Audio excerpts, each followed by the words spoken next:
اهلا بيكم في فيلم وفشار، ورجعت لكم بفيديو جديد هرشح لكم فيه افضل 5 افلام اجنبي اتفرجت عليهم في 2024 لحد دلوقتي. ويلا بينا نبدأ الحلقة بتاعتنا.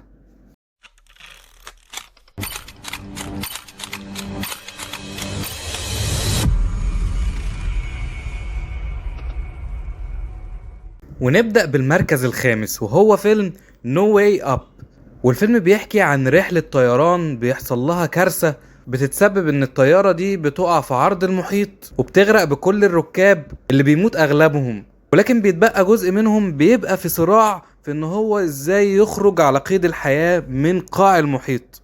ومع الاحداث بنبتدي نكتشف ان مش خطر الغرق بس او الانفجار اللي حصل في الطيارة هما اللي بيواجهوه، ولكن في خطر اكبر لو حاولوا ان هم يخرجوا بس من الطيارة علشان يعوموا لسطح البحر. الفيلم عجبني، فيه احداث تشد، الاداء التمثيلي كان عالي جدا لمعظم ابطال الفيلم. تقييمي للفيلم ده 6/10. ونيجي للمركز الرابع وهو فيلم رود هاوس. وبطلنا هنا فايتر معروف عنه انه ما بيتهزمش ابدا، وبيجوا بعض الاشخاص علشان يحميهم من البلطجية وقطاع الطرق.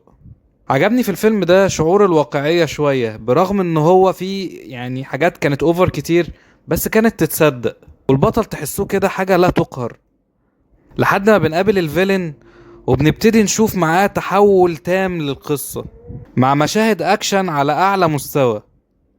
تقييمي للفيلم ده 6.5/10.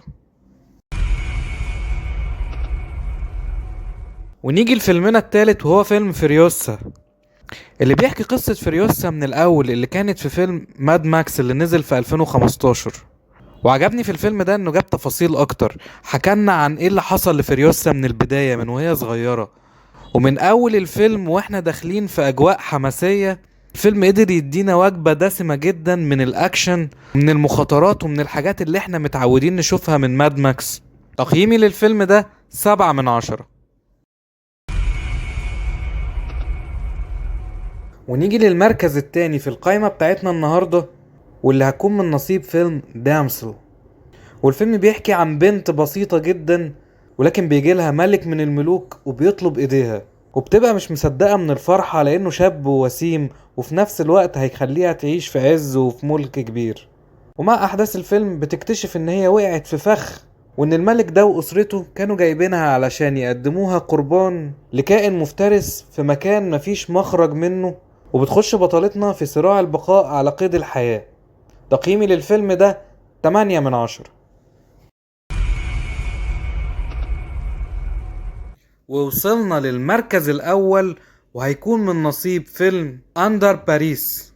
والفيلم بيحكي عن فريق اكتشف وجود أسماك قرش وصلت للأنفاق وللنهر في باريس، وبتشكل خطورة على المدينة، خصوصا في وقت الحكومة فيها بتصر على إقامة مسابقة عالمية للسباحة في أنهار باريس. والفيلم ده يا جماعة عايز اقول لكم انه تخطى توقعاتي بكتير جدا.